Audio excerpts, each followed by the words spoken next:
and then he went to the hospital, but at least he died at home in his bed where he wanted to. Yeah. But yeah, it was unexpected because he kicked out twice. We're like, oh, he's just getting everybody nervous, and he's gonna kick out, and he kicked out, and then he was home. Nick was with him, and he was joking, and then boom. Welcome back to the podcast. I'm Tanner, the host, and today we have Mr. Steve Chamberland. Did I say that right? Yes, you did. All right, cool. Mr. 50 Legs himself. We're gonna hear a lot about that a little bit later on. He's helped over 8,000. We've bought over 8,000 prosthetics. 8,000 prosthetics for other people years. that need them. That is absolutely incredible. 14 years? Yeah. Yeah, that's incredible, man. I've heard nothing but amazing things about you, Steve, since I started coming here. Everyone's always talked about you. We've crossed paths a bunch of times. We've talked a bunch of times, but never deep. Yeah. So I'm really excited to hear your story and hear the story of 50 Legs and everything today and kind of go into it. Yeah, buddy. Yeah. So, all right. Well, Steve, how'd you lose your leg, man? So back in 1999, I was on my Harley, and went to my uncle. It was Memorial Day of all days, you know what I mean? So I was going to my uncle's little cookout, and this girl that was there with me was my baby. She was my babysitter when I was growing up. So I just had my bike done. She's like, let's go for a ride. I'm like, yeah, let's go see my uncle real quick. Go see him real quick and head back. Yeah. We go there, and she's like, all our friends with us. We didn't know who was going to be there, but one of our friends with us, she goes, bring the kid, go get the kids and come back. We're like, all right. We're driving back. She goes, this is the best day of my life. And I was coming around a corner, and a Dodge Ram went through the stop sign, and I kicked my leg out to protect myself, and my arm went back, so I tore my chest off. Oh, wow. And my leg was hanging from the radiator. I was in the middle of the road. I look up, I see it hanging. I'm like, and I was 303 back then. I was jacked up. Holy cow. Yeah, I started wrestling. Killer Kowalski's in Malden, Mass. Okay. So that's how I'll get back to that. Okay, but, yeah. Yep. So anyways, this happened, and I'm laying in the middle of the road. I'm like yelling and screaming, I'm going to kill you. Like I was a bad egg, man. So my buddy, I was like literally from here 15 feet away from where I was turning. So I was only going not even 10 miles an hour. Okay. So it was just the impact of the truck coming through and me going this way where it ripped.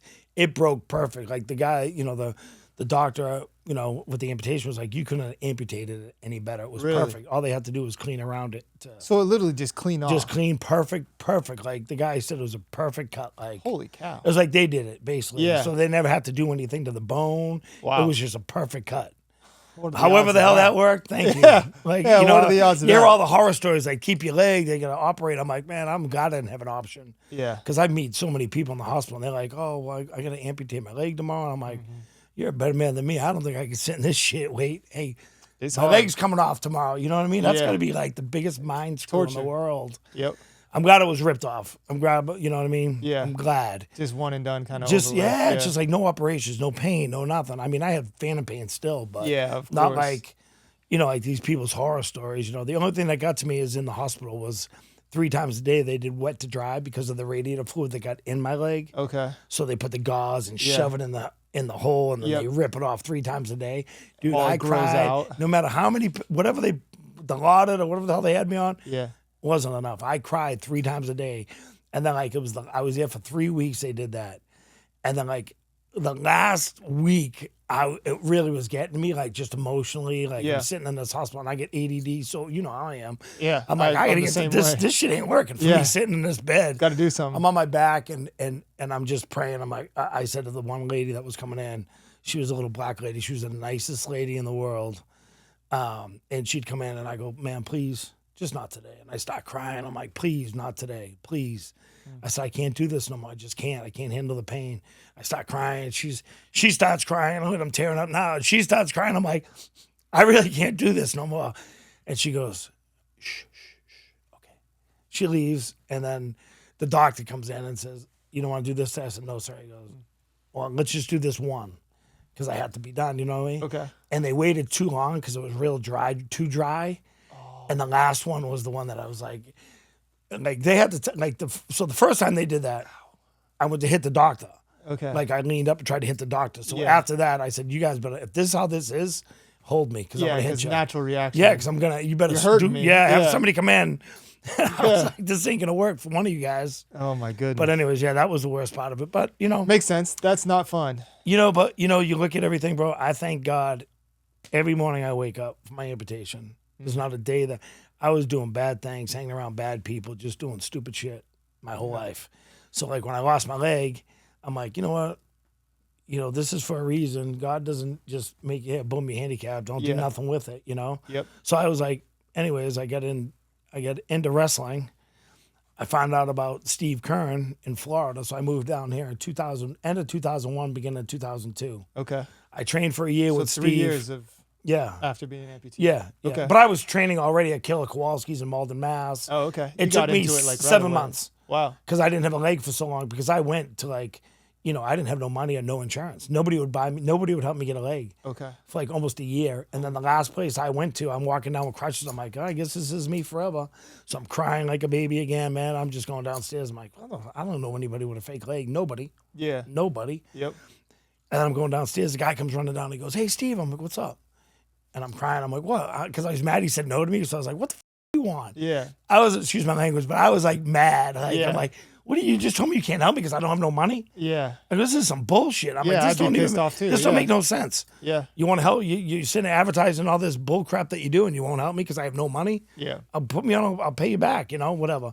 So I meet this guy, Peter Kucha, from up in Nashua, New Hampshire. Okay. Bedford, New Hampshire, actually.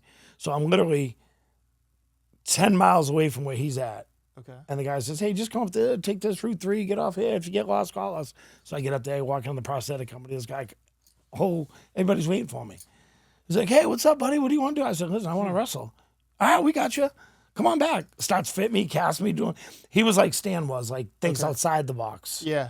You know what I mean? Yep. But like he retired and passed 2 years ago, but he changed my life. He helped me out a lot. But he was like Stan. Like if I called for anything, he'd be like, they paid me to go to Orlando, paid me to come to Florida. Oh wow. So I could train to wrestle. Yeah. He was just the greatest guy in the world. That's awesome. But he was there and I'm here. You know what I mean? He was back in the hands. I'm here. So I had to go get my leg worked on one time, and I went to one of the prosthetic companies that I hate. And I went in there and the lady fits me and probably I'm the like, same one I hate. Hanger? Yeah. Yeah. We've mentioned it on this podcast before. I just hate them. Yep, same. So I went in there and the lady, and I was taking a bunch of shit. I was like, I was huge. So I'm like, I go in there and the lady's like, all right, well, how's it feel? I said, it hurts. She goes, well, you're a new amputee.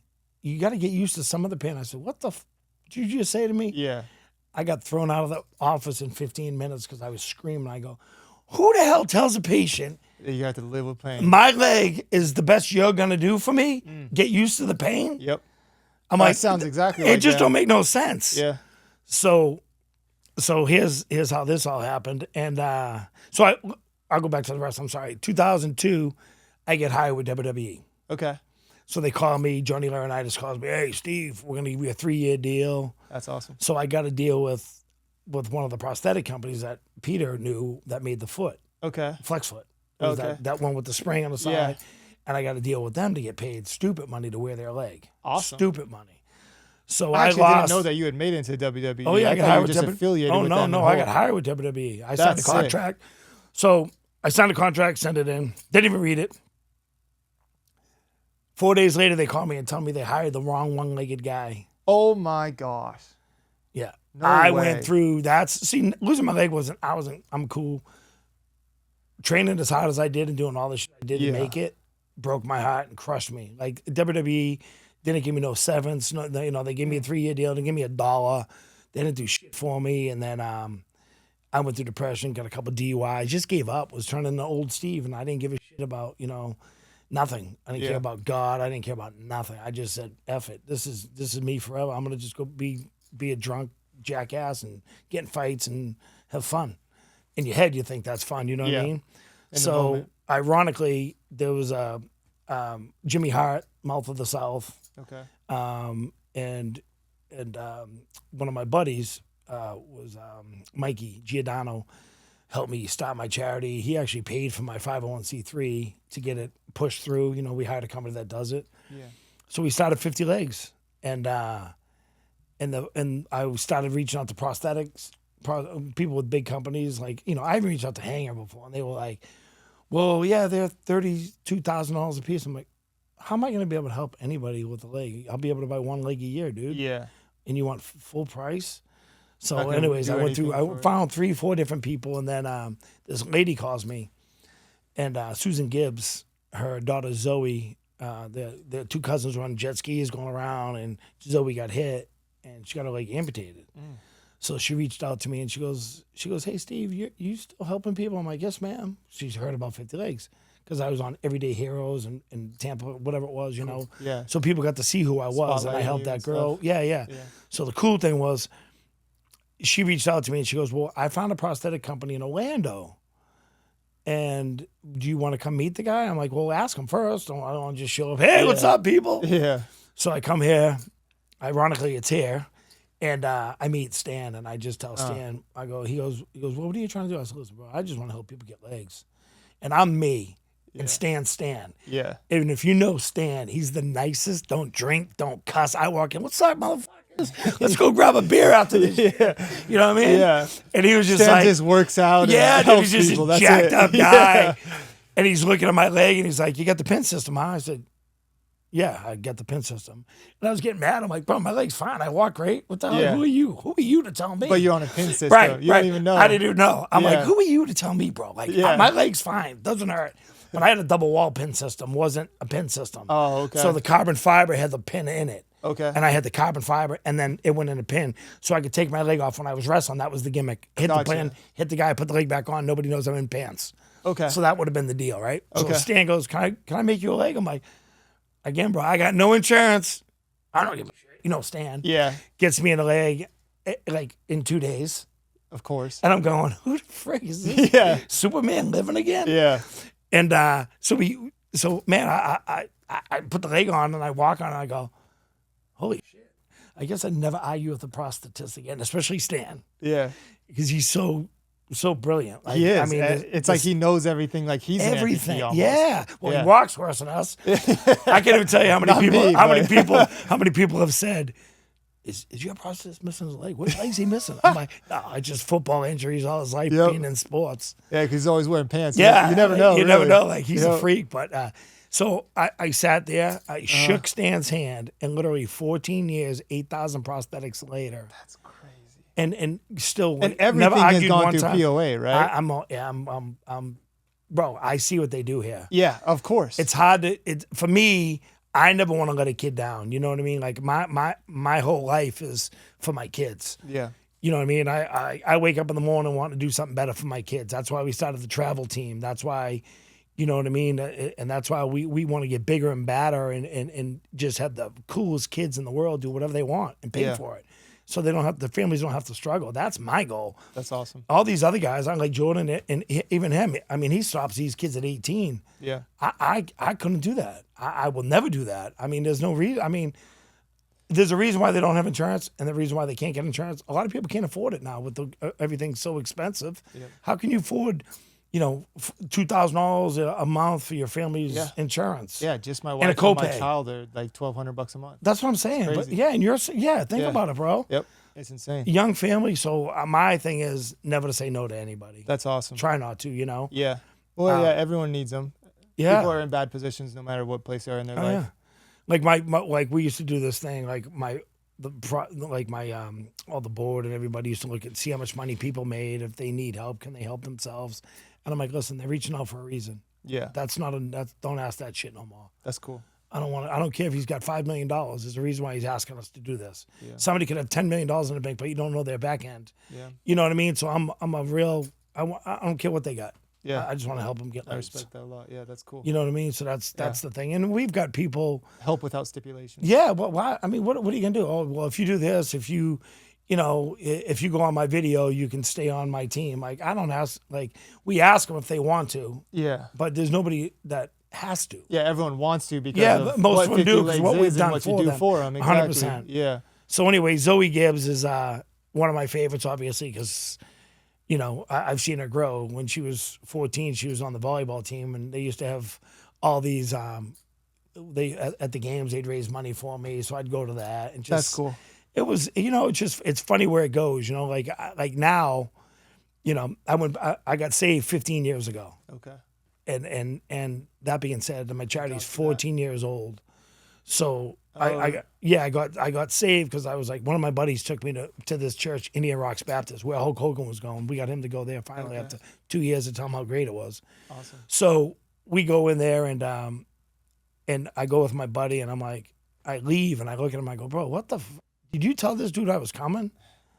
I go, I'm coming next week because that was a fluke. I'm thinking he told him some shit about my past. Speaking to you. I was like, dude, there's no friggin' way this shit's real. Yeah. So I go back next week and I go, bro, listen, I'm gonna punch you in the face for real. If you don't, did you tell him I'm coming? Yeah. And he's like, no, Steve. He goes, it's just God speaking to you.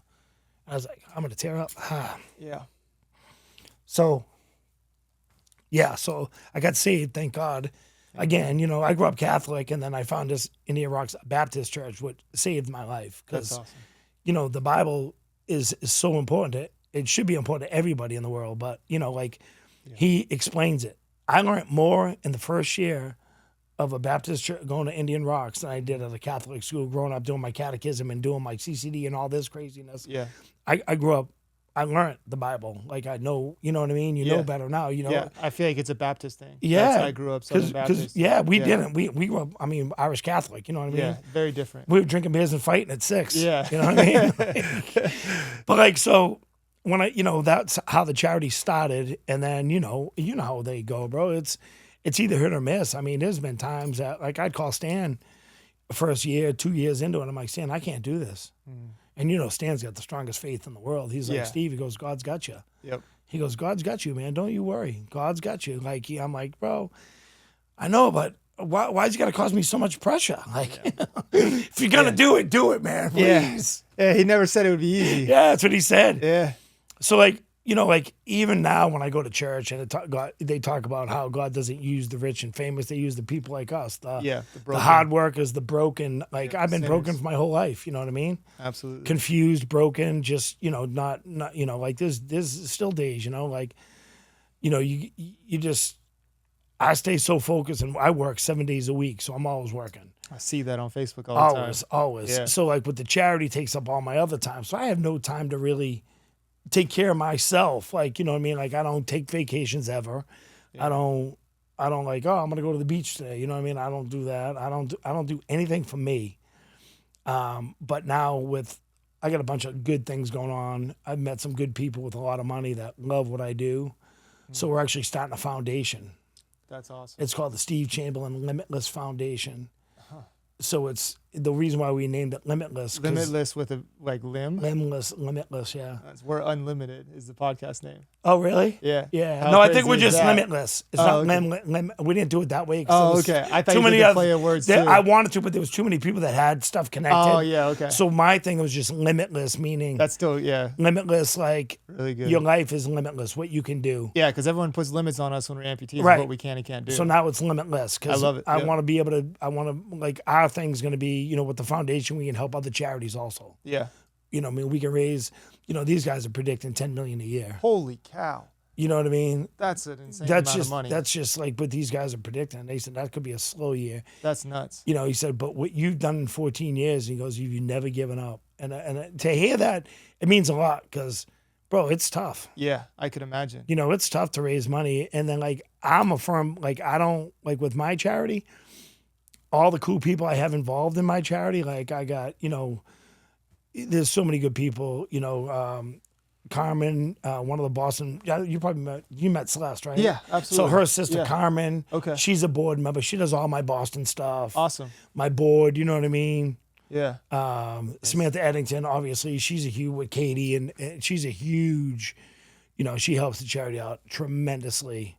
That's awesome. Kid Carmen, CJ, my board members are a lot of them are involved a lot. A lot of them aren't, you know what I mean? Yeah. So, but this year we're going to change a lot of different things, and with the foundation, it's cool because I can fund my charity now. Yeah, you know what I mean. Awesome. So that's my goal. That 50 legs is going to keep moving forward. People give to foundations more than they give it to a nonprofit because of the tax bracket's a little bit higher, I guess. Okay, from what I understand. But I'm learning. Trust me, I'm learning. But I got my bylaws. I've been reading and just everything. It's just it's probably a lot. It is, but I mean, especially when we talk about that much money too. That's going if I'm through. able to help all different charities, you know what I mean? It's what a blessing. Yeah. Yeah. And you know me, bro. I'm gonna check out charities. I'm gonna be like, because I know we help a couple people, and they're like, what they do. I'm like, you make how much off your charity, man? I don't take. Come on, man. Yeah, some people are doing it for themselves. Not just for the like charity. when you're 30% give back. Come on, man. Yeah. You're even 60%. You're a fool. Yeah. Like I don't know. That's tough giving that much back. Yeah. That's, when you work as hard as you do, it's like the reason for it isn't to get bless you. It's to bless everybody else. Others. Yeah. Well, that's why you do a charity and a foundation in the first place. Yeah. Right? Yeah. It's not to make yourself money. Yeah. It's to help other people who don't have But it. you see it, like you see all these football players and basketball players have foundations and all their families are living off of it. Yep. So they don't have to let them borrow their money. You know, they're bringing in 50 million, you know what I mean? And all of a sudden their parents and their baby mamas, kids are freaking all working for 200 grand a year, 300 grand a year. That's all right. Yeah. So like the right reason to do things is and you got to answer. You know, when that's you go the in front of big Peter, thing. you ain't gonna go. Watching.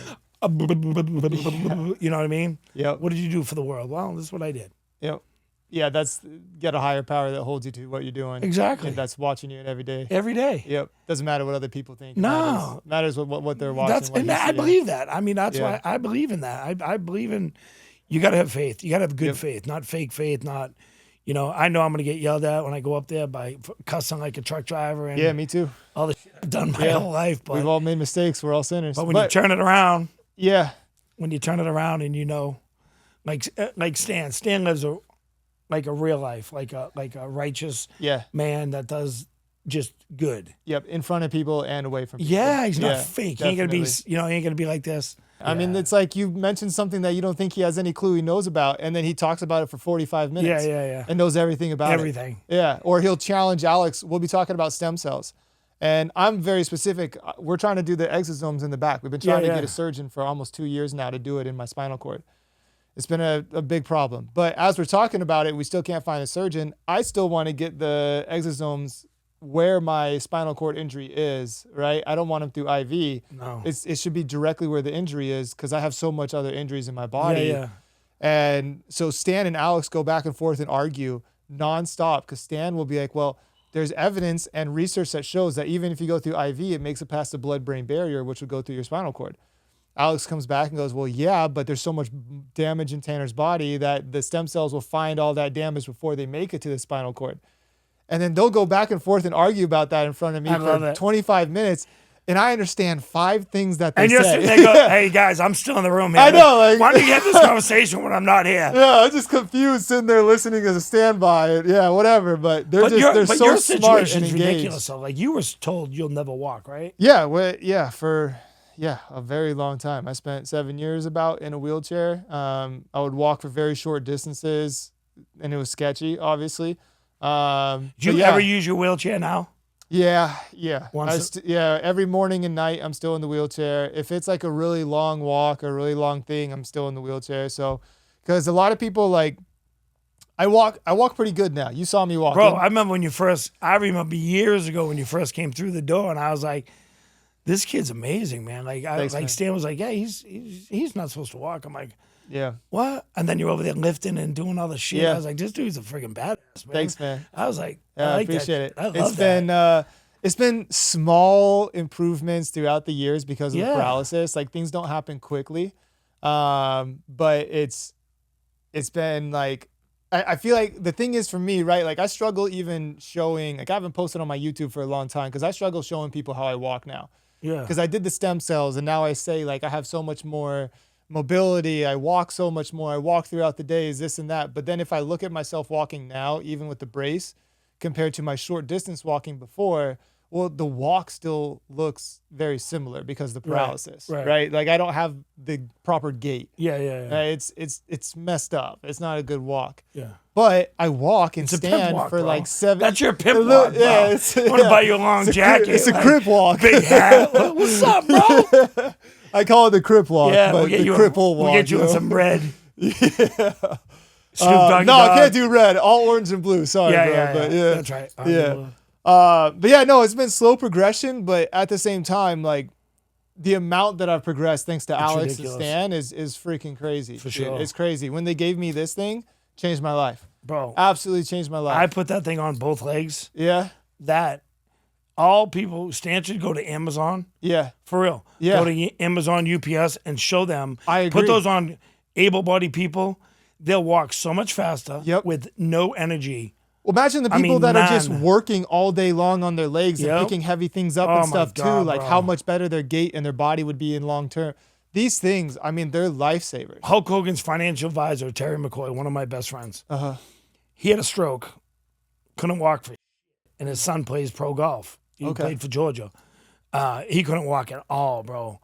And he came here one day to meet Stan, and Stan says, you know, why you walking? And he's like, well, I had a stroke, and he put him in those. Dude, you wouldn't believe how good he walks now. Yeah, that's It's so stupid. sick. No stroke walk, just Yeah. a regular. His gait is better than it has been in That's probably incredible. 30 years. His gait is perfect. He wears two of them now. Wow. Because the other leg, but Yeah. the other leg was all right, but it still had a little bit of a. Yeah. But he had literally the paralyzed walk, like the walk from a stroke. Yeah. And now it's Just easy work. stupid, unbelievable. Yeah, that's bro. my goal. Like it's I'm gonna you get won't there even know what's someday. on there though. Like you don't Yeah. even know he had a stroke That's so cool, because man. he wears jeans and covers him. Just you Yeah. can't see anything. It's pretty. They're game changers. They really are. They're a complete Yeah. life changer because they act like for me, for example, without anything from the knee down, it's an artificial calf for me. Yep. It's the reason I can stand Yep. for an hour plus at a Yep. time now. It's a reason I can't use my butt, my glutes, or my hamstrings really still. I can Yep. only use my quads. So I push back with my quads. Oh wow. And then because of that, this stays stable because this is pushing back against me on the toe. Wow. So that's what makes me stand. It's literally almost all of it comes down to this. Because when I take this off, I can't stand still. I have to be like kind of moving back and forth to try to keep my balance. Wow. My walking it's all right. You look, But, you look like you had a couple of beers. You look like a drunken Yeah. soldier. It looked like I had like 30 Yeah, beers. look at this and guy. then someone gave me 10 dead legs. Somebody got him drunk. But he has so yeah, he has that. I mean, like I see people all the time with the braces inside their the foot. AFOs, yeah. I'm like, this is a stupid. It's got to Yeah. hurt your foot. It does. And it's got the hard plastic, and it's Yep. just all this bull crap. I'm like, well, I don't know why Stan doesn't advertise that stuff, and like, Yeah. and Stan's the kind of guy like, because he's had a couple of his patents stolen from him, I've heard. and yeah. and he Chris says, and I you know talked what he about that. says? His exact words are, "I don't care to help more amputees."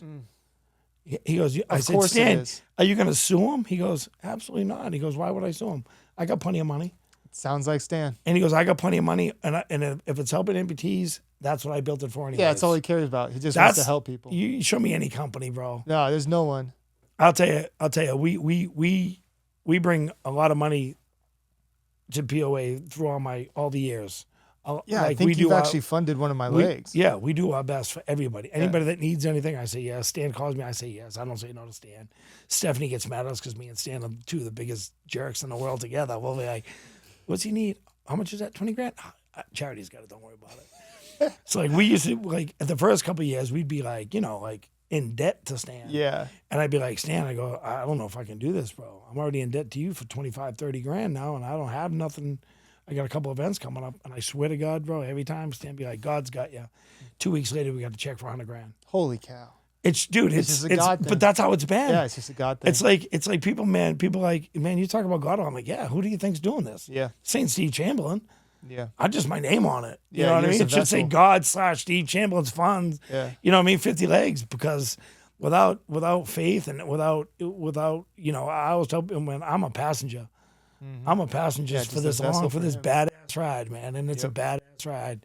Yeah. The stuff we got to do, the people I've got to meet, the money that I've raised, Stan actually said to me one time, he's like, he gets pissed when you talk about him because he's so Yeah. just Very, a very good guy. humble, down there. Like we owed him a lot of money one time, and he's like, hey, all the stuff you do, I'm gonna pay this off for you. Wow. Like you show me one prosthetic company hanger. If I owed them, gonna sue if I you. owed them 40 grand, Yeah. I'd be in court. Yeah, they're going to sue you and take your leg. I'd have no truck, no car, no bike, no friggin'. My Yep. stairs would be going to my house. I'd have to jump up. Yep. But Yeah, it's just that's why I love Stan, and that's why I use He's POA. such a different person. And listen, Unique. they take 3 months to make a leg. Yeah. Stan takes. I tell people, I'm like, you're like, dude, you don't get it. Obviously, you don't get what Stan does. Yeah. I said, there's 30 employees. You go in the back, it's like Christmas time for the elves. Yeah. Oh, there's 150 You know what I mean? legs Like, for real, going on at the same time. It's yeah. like, how many legs you make this week? Oh, about 40. I'm like, 40 legs. Those companies couldn't even do, their one office maybe does one every 3 months. Not only is he doing all of his regular patients, Yeah. now he's consistently for over a year been bringing the Ukrainians in and doing them on the side as well. And their legs are making way their worse legs. than any of ours. Oh, so complicated. Most of them. Hip not dysaustics. Yeah. Oh my gosh. And they get up walking. Dude, it's crazy. And they go back to war. Yeah, dude, that's Those guys are all insane insane. thing. Yeah, Listen, I've love had them, some man. talks with them, and they're some. They're badass dudes. Yeah, they man. are. I Very fell in badass love with dudes. one dude. He was the coolest guy ever, man. Big, jacked up guy. He had these. Okay. Never Ran in his life. He put those on, starts running, and he was like, and he come up to me, big boy. I'm like, dude, I don't want to fight you. Listen, I'm no good no more. I'm old. You'll beat me. I don't want to look embarrassed by this big Ukrainian dude. Dude comes in and challenges He you went right back away. to war, died 2 days after. Oh my gosh, dude. Dude, my heart was broke for that guy. I was like, these guys are machines, man. He was like, That's crazy. he was so happy, hugging, like he was a big bear, you know what I mean? Just grabs, Man, that's and he got killed the second day or the second week or something. Stan told me, I was like, no way.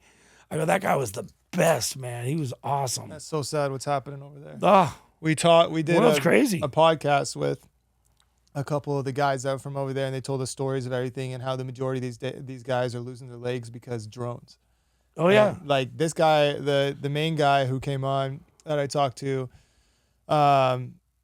his name's Vova, and he was multiple times got exploded by these mortars that were dropped by drones, and he was a sniper. So where typically the sniper is Safe. honestly safer because you're at farther distance and you're taking out the people, right? Well, he doesn't matter where he was going. There were always drones. They would just pop up out of nowhere. You wouldn't hear them coming, and then you'd hear like a buzz as they get above you, look up, and they're dropping a mortar on top of you. And then we had another guy that was double leg amputee, Dima, and same thing. It was a mortar being dropped on top of him. Crazy. And I can't imagine that kind of warfare, man. Right. You got people on FPV drones, just regular drones that you and I would use outside to go take a video of your construction site or a 100%. roof. Yep. They're using those drones and Jimmy rigging them and dropping mortars on top of people. I mean, it's just crazy. It's insane. It's crazy. So, yeah, insane what those guys are going through. God bless Stan for getting them legs. Yeah. Because they wouldn't have these things without him. And then there's so many, so since I'm starting the foundation, a couple of the guys that are involved with the foundation, they're big money guys, and they're world travelers / businesses all over the world. That's cool, yeah. And it's funny because they reached out to the Ukrainians, and there is 25,000 kids over there with no legs. Holy cow. 25,000 25,000? kids with no legs from being blown up. Wow.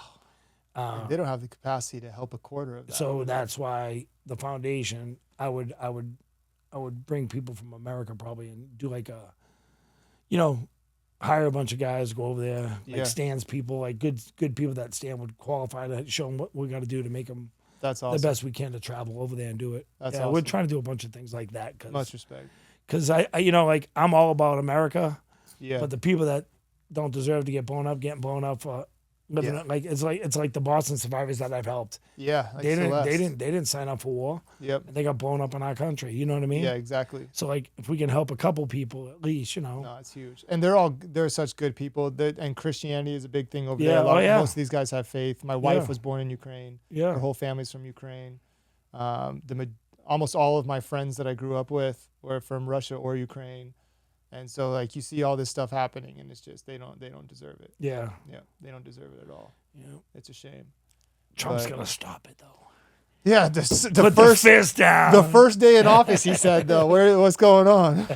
No, things are progressing, but I think when you get Putin involved in anything, it's going to be hard to stop of course. it. Yeah, especially because that guy's probably coming towards the end of his life in his reign, and he doesn't want to give up, and Yeah. it's going to be tough. Power's hard to give up, man. Yep, it's going to be tough. I don't know, but yeah. So Yeah, that whole situation sucks, but that's awesome. Yeah. You're going to be able to be involved in that. We're gonna too, try to do potentially. something. Yeah, that's cool. We'll have the foundation up I mean, the name's already we got the EIN. We're just waiting on the 501c3 now. So like by the end of the year, you'll be up. Yeah, and running? for sure. I'll be raising money like real soon. That's awesome. Yeah, okay. like real soon. That's cool. We've met with some huge. Should do some golf tournaments. Attorneys. Oh, we will. Yeah, let me know. Yeah, let me come out and play we got some good people getting involved in this. Yeah. It's funny because I can't talk about it, but it's good. That's all I'm gonna tell you. It's good, and we're gonna be able to help a lot awesome. of different foundations too. Not just 50 Legs, but 50 Legs obviously is the main one. Yeah, but it's cool that you get to spread out and help other people's journeys too with their nonprofits and everything. So I think like, if I raise, you just say I raise $5 million a year, we'll do 35% to 50 Legs, and then I'll spread the rest out to dude, that's awesome. different charities because it's hard to raise money. Yeah, the ones I believe in, obviously. You know what I mean? Like I got a big thing for single parents because a lot of my friends have single moms and just can't afford their kids. It's for sports though. It's all my shit's sport related. Good.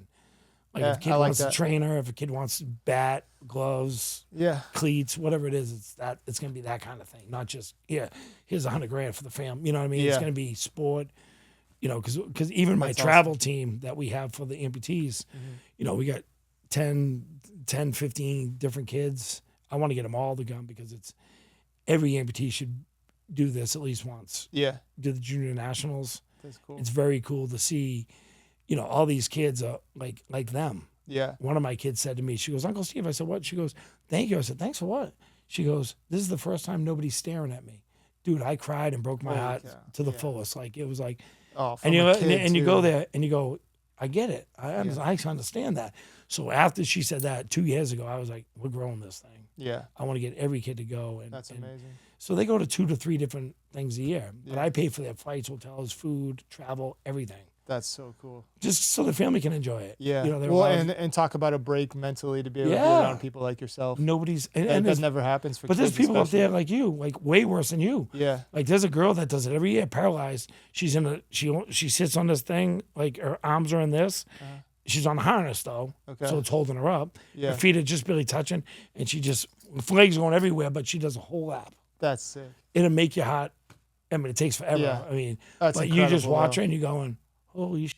I love that. Like, look at the smile ear to ear. That's awesome. When she comes by everybody's standing there, everybody's cheering.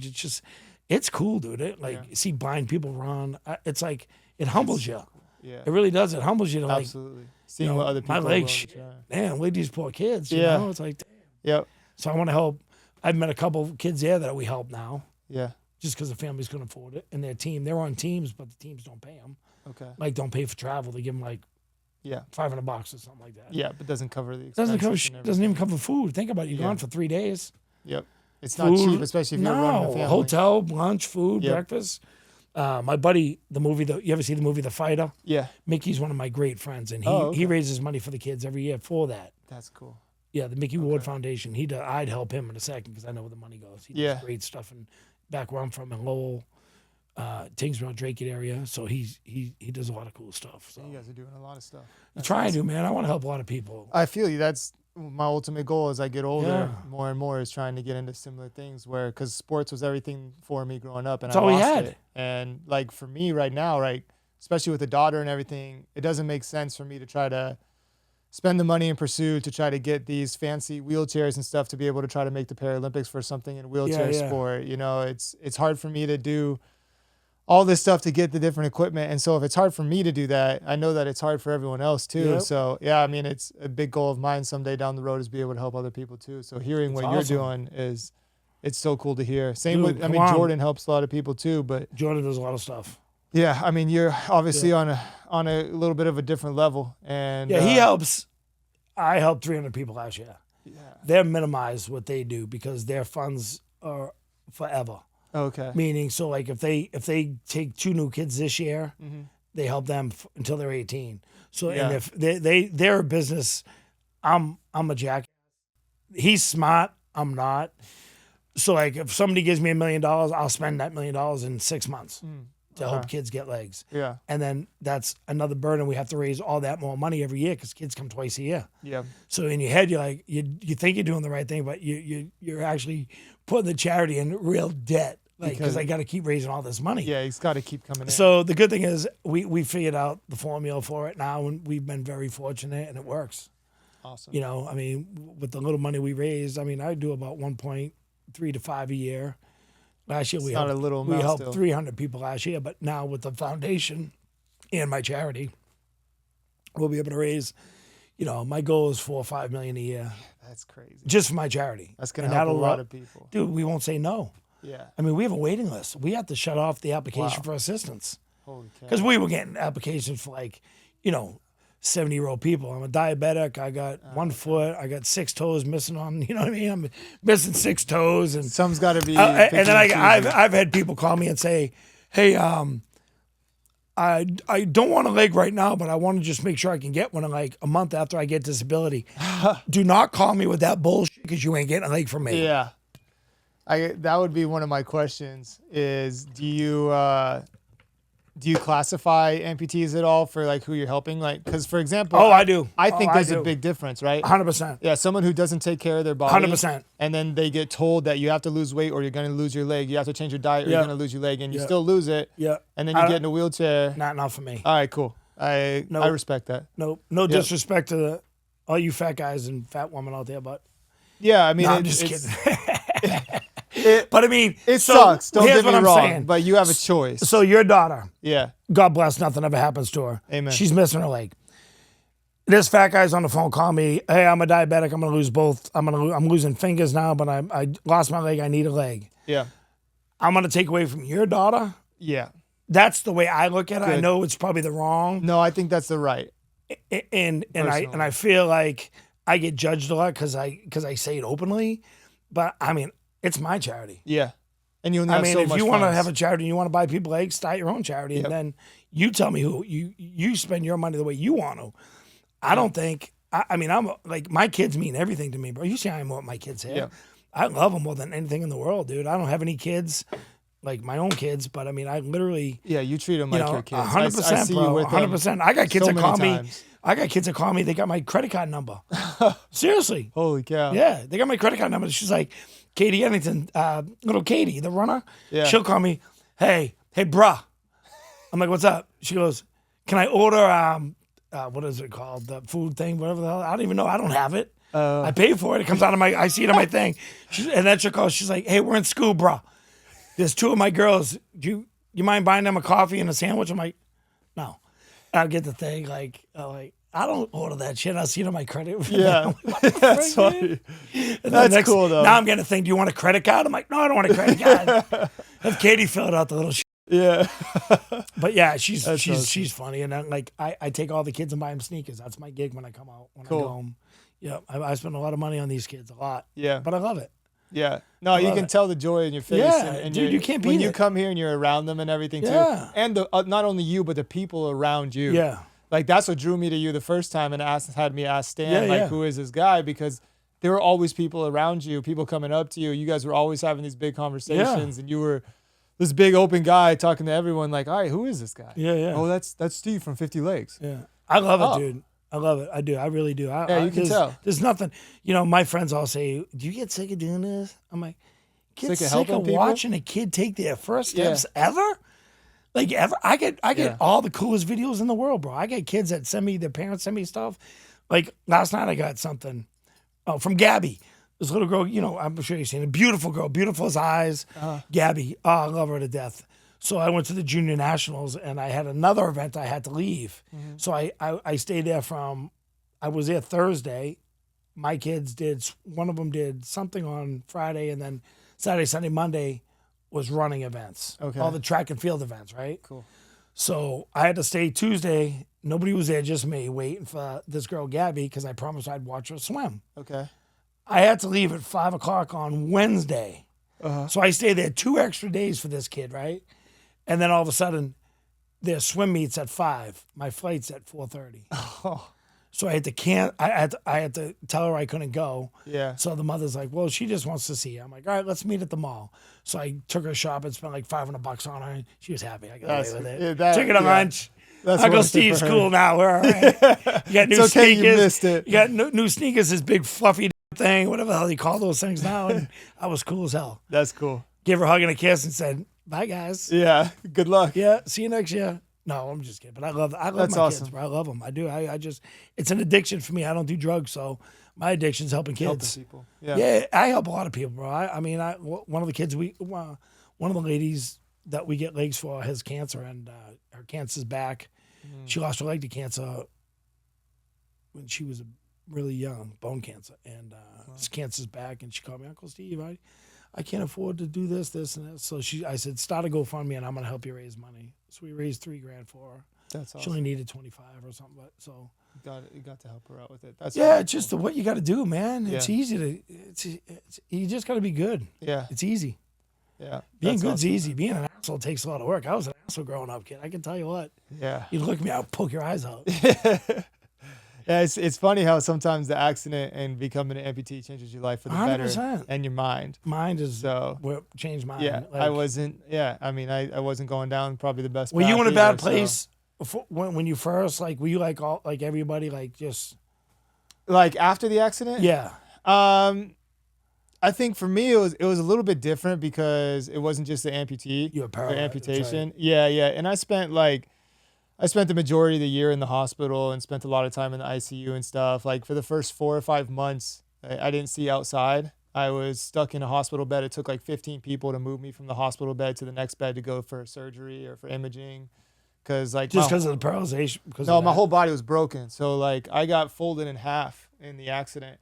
And so my spine broke, and then I had like a shattered vertebrae at L1. I had multiple fractures in my neck, brain bleed, and I want to say TBI, traumatic brain injury, or maybe it was just a brain bleed. Something wrong with my brain. Lost all the blood in my brain because I bled out.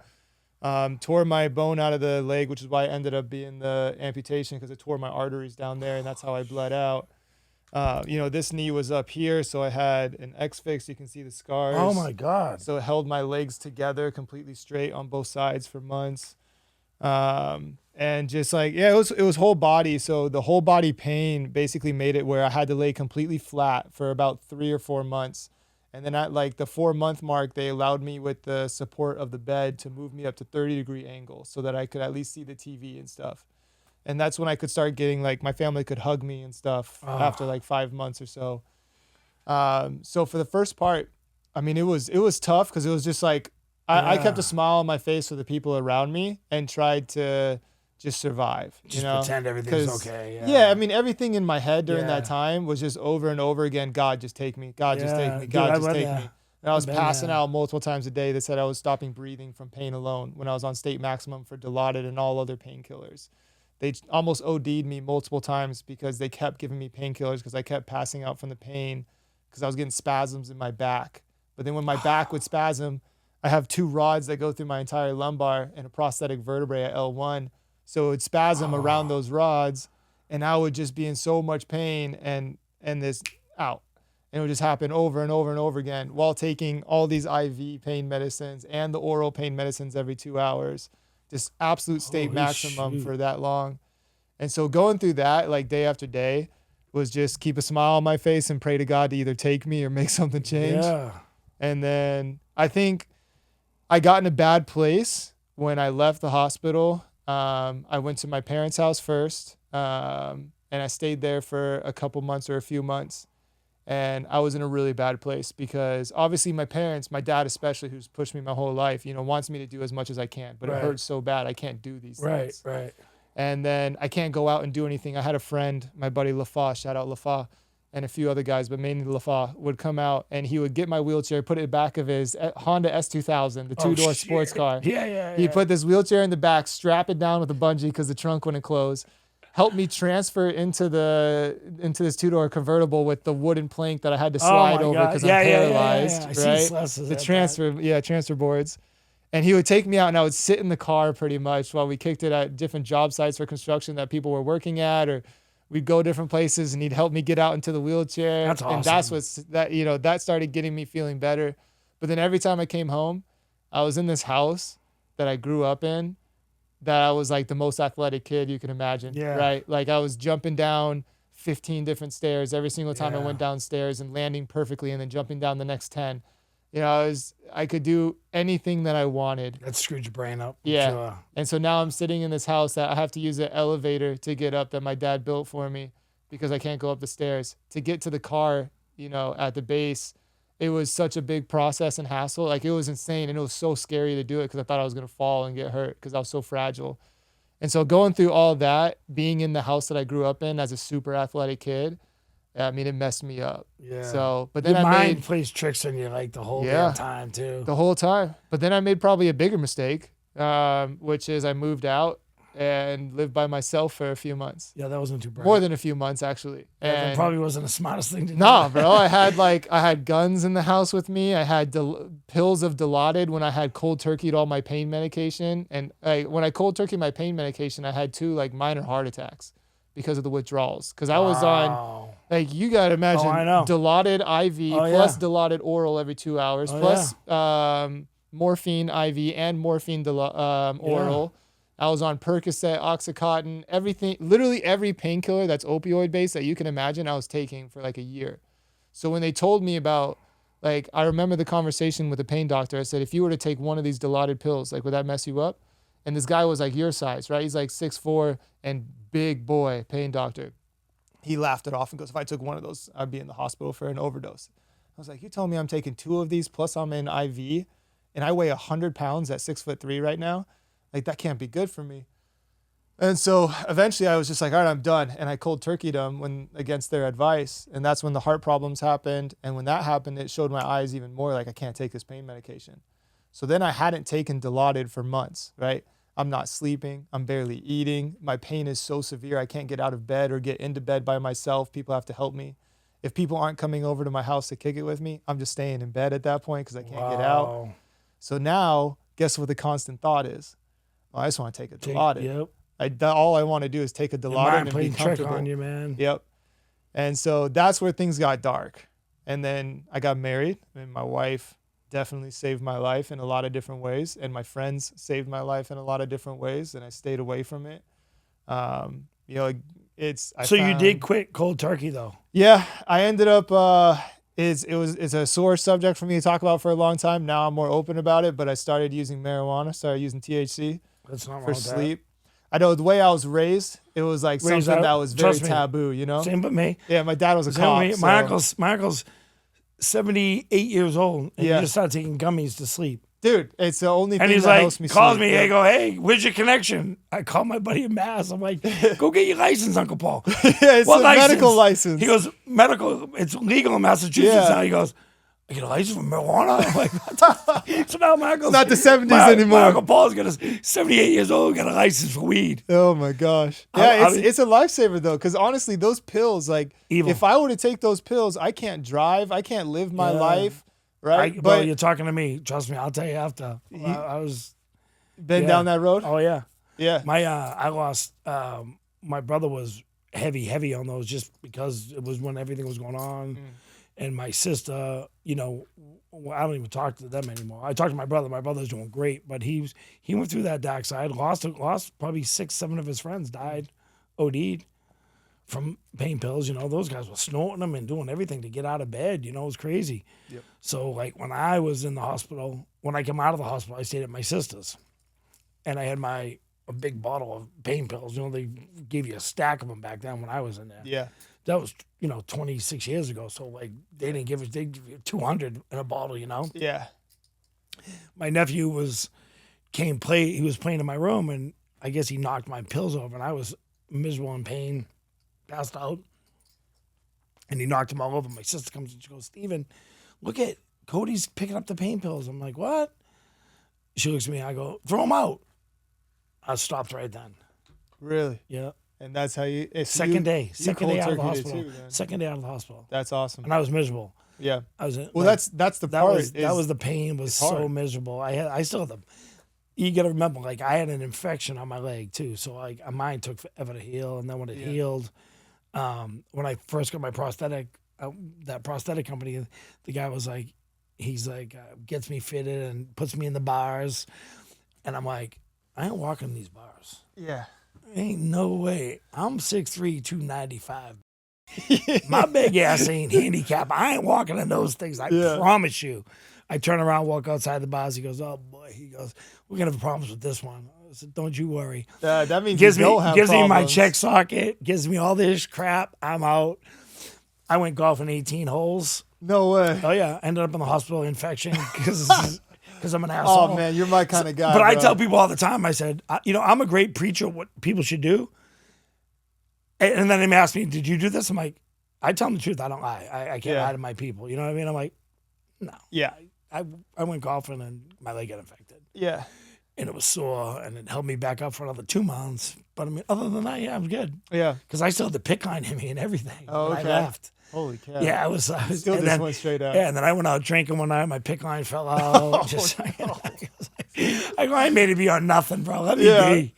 So we just stopped everything. That's what's up, though. I was like, I like listen, that. It is what it is, man. It's a mental thing, honestly. It's It the is. same reason I got kicked out of the hospital and Yeah. multiple physical therapy places for not doing what they told me to do. But it's also the reason I'm walking today. Yeah. So I think those physical therapy places hold you back. yeah, absolutely. You know what I mean? Like my buddy Brian Dobbs and Nasty Boys, and he's in all these rehab places. They go to rehab, they get seen once for 10 minutes. Yeah. You get a 15-minute. What are you learning in 15 minutes that you can't Nothing. learn in your own bed? Yeah. You're gonna teach me how to hold my thing. Like I'm always, even still to this day, I got people that do physical therapy. They're like, "Can we help your amputees?" I'm like, "Absolutely not." Yeah. They leave here. They're full. They get Yeah. up. That's how they Yep. learn. You learn by doing it. Yeah, you're not gonna learn by you not going. by holding them back from doing I went it. to school. Okay, take this rubber band and do this. I'm like, take this rubber band, shove it up your ass, and I'll do it then. I'm not good with that physical, not even a little bit. Yeah. Unless I feel you're ya. older, way older, There's- and you need that. Yeah. But for the kids, what are you gonna teach a 2-year-old kid? Yeah. They just need to learn how to do it. Yeah. Throw a ball for like traumatic accidents. Yeah. Yeah. That's like for yours sure. is different because To an extent, yeah, for right. sure. Like, but they still hold you back from doing things Yeah, too. I mean, when I got kicked out of I had to go back to the hospital after the nursing home for the intensive inpatient rehab, which is where you go in with like all the quadriplegics and everyone else to learn how to live Right. life in a new situation. And I got kicked out of there because I wouldn't listen to them, and I was doing things I wasn't supposed to do. They wouldn't even let me. There was a wooden car to learn how to drive with hand controls or to try to drive with your feet. They wouldn't let me sit in that car because they said there's no way you can possibly ever drive again without hand controls for the rest of your life. Meanwhile, 5 years later, I became the fastest paraplegic in the world, going almost 200 miles an hour in the quarter mile, using my feet, picking them up and putting them on the pedals and pushing down. So you tell me I can't do something, I'm going to figure out a way to do it. But why hold people back from trying things just because other people can't? Right? And so you hit the nail on the head. Yeah. There's a difference between an athlete and a non-athlete. 100%. And there's a heart mentality and no difference heart. too. There's no heart in a lot. 90% of the people that get to where we are, even just a BK. I know a lot of people are like, oh, that's nothing. I'm like, it is something when you lose your leg. If you've been an athlete your whole life. I played semi-pro football. I played hockey my whole life. I played everything. I played every sport. Yeah. So like when I lost my leg, I was like, we were still in men's leagues doing hockey. You know what I mean? Yeah, it's a huge game I haven't changer. skated in 26 years now. Yeah, it's one of my biggest losses and my biggest depression things is that I grew up watching my dad play sports his whole life in different leagues and stuff. I can't do that. I can't go out and show my daughter how to hit a volleyball anymore. I can't go out and show my daughter how to hit a jumper anymore. You know what I mean? Like, I can't do any of that stuff. That sucks.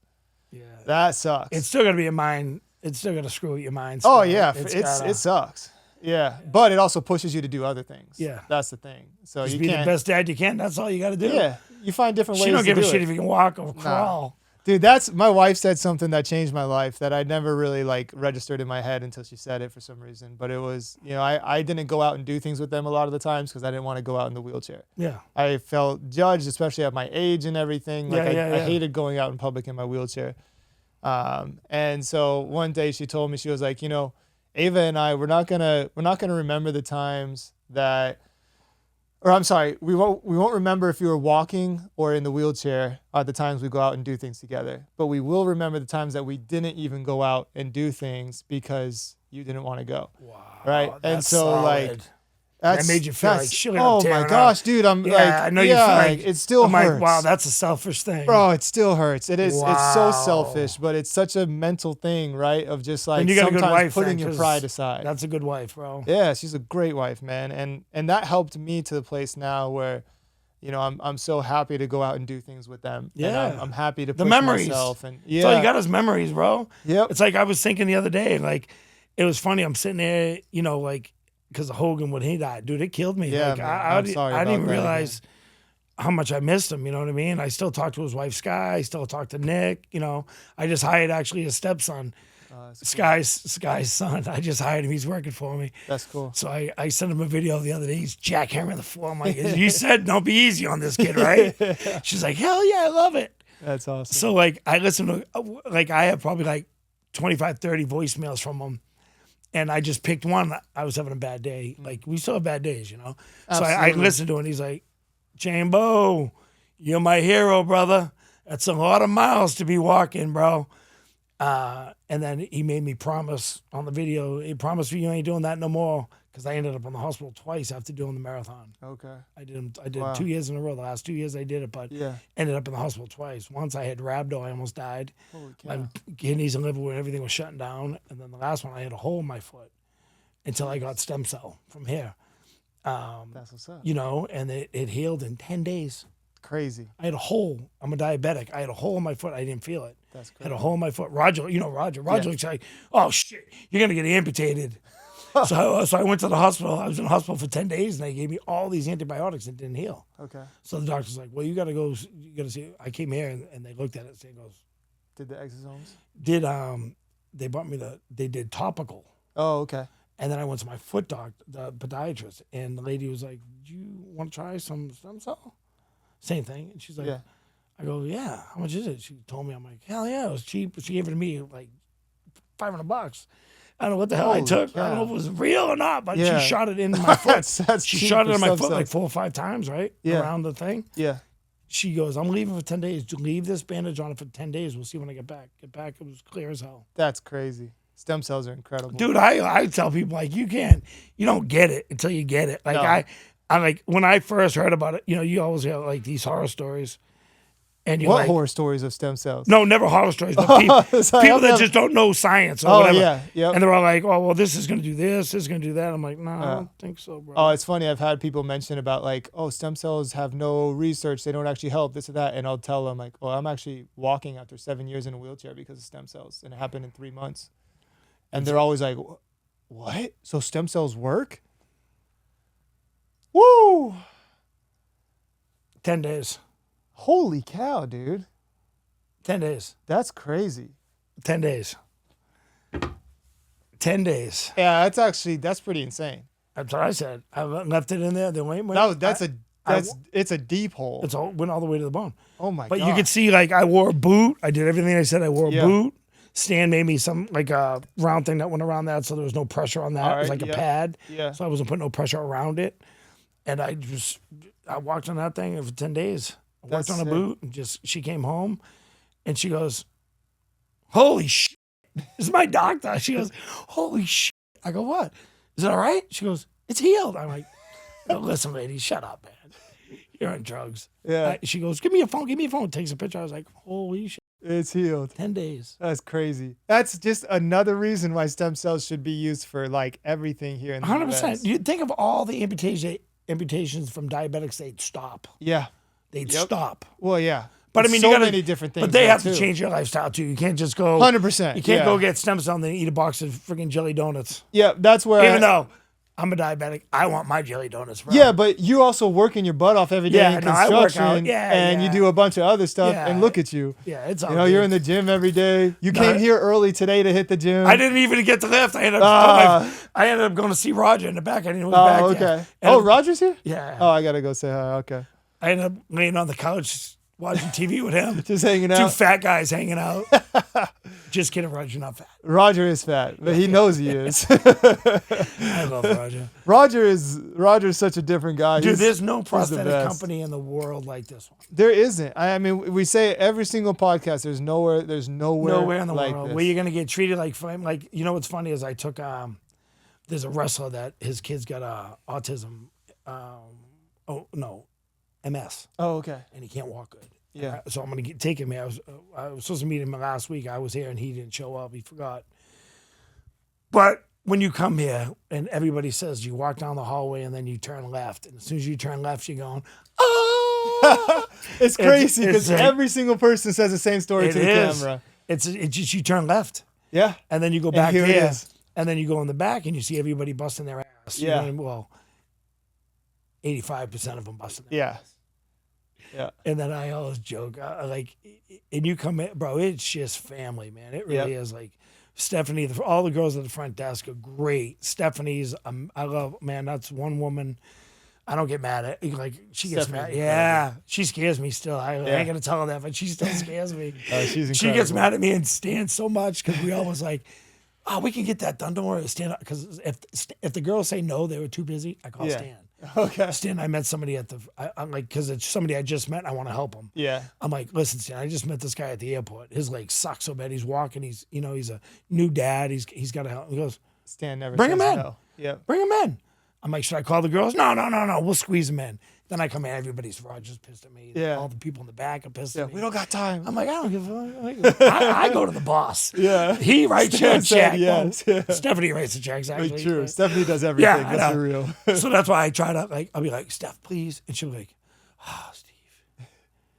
All right, next week, can we do it? I'm like, all right, next week. Yeah, compromise. Whatever makes you feel good, I'm cool. It's crazy that you say that because it's literally everyone says the same thing. And I thought I was unique at first when I started telling my story of like, I went to Hanger. They didn't know what to do with a C leg, right? A very commonly used C leg, like the older one that's very easy. Your cast would have been like this. Yeah, well, my cast was the single, it wasn't the split. And I couldn't figure out how to get it comfortable because the base of my leg is so thick because of the bone, but I'm paralyzed, so I have no muscle on my quad or hamstring or anything. So it's thick on the base, skinny at the top. How does suction work? How do you make that work, right? They couldn't figure it out. Hanger couldn't figure it out. They didn't even want to try to figure it out. But on top of that, they couldn't figure out the microprocessor need to connect it to the computer just to give it the walk modes that I needed. And so I was getting super frustrated. I went in for a random doctor's appointment with a random place that I'd never been to before, connected to a Walgreens, just because they could get me in that day because I needed a referral to go get some antibiotics for something. And so I go in and I'm talking to this nurse. We're having a great conversation. She's like, yeah, we'll get you the referral for the antibiotics, this and that. And by the way, where do you go for your prosthetic? I was like, oh, I went to Hanger, but I don't really know what to do. I might go back up to Washington State to the guy that got me my original leg. Oh, you should try this place called Prosthetics and Orthotics Associates. No way. That's God, bro. Bro, God. She said 100%. Her friend had gone there to do like intern? Yeah, after she came out of school for physical therapy, not for the amputation thing, but told her about it. She learned about it. She went there for a short period of time. And so she told me all about it. And I was like, yeah, all right, like I'll try it out. Like it's worth a shot, you know what I mean? And then you talk to Stan for 5 seconds, you're like, bro, where have you been all my life? It wasn't even Stan. You have to remember him. He's in Georgia now. I'm so bad at names. Dadgummit, I can see his face in front of me. He's the younger guy, Brad. Oh my gosh. Brad. Great. Yeah. He's got his own clinic. Yeah, now. Brad North started Carolina. his own in North Carolina, not Georgia. Yeah, North Carolina. Dude, Bradley, when he was here, I used to get so mad at him because he was always lazy. Really? Like, so lazy. Brad was awesome. He'd go golf with Stan. And yeah, come in that's, here, and then he'd go in the office and sit there. And then he was so lazy. And I'd always make fun of him. I'm like, listen, Stan's a little puppet, man. Do something. Will you stop being a lazy little? Yeah. And I'd call him out all the time. Now it's like that kid I'm so proud of him. He's doing bro. awesome up there. Dude, he kills it. He calls us. Yeah. He's like, Steve, do you think you can help us? I'm like, whatever you need, Bradley. That's awesome. He showed up at 2 of my events this year, donated to my charity. Heck yeah. He's I want to show up to dude. his place up there sometime soon. And dude, you gotta. He's such a good dude, man. He's such a good. Yeah, he's the one that got me a lot of confidence that I have in my leg to be walking. But he's the first person I talked to when I came here because when I walked down this row, right? Yeah. When I arrived here, I had my wheelchair and I had my cane. How many years you been here? Almost 5. So you were here when all the officers were still here then? On this side?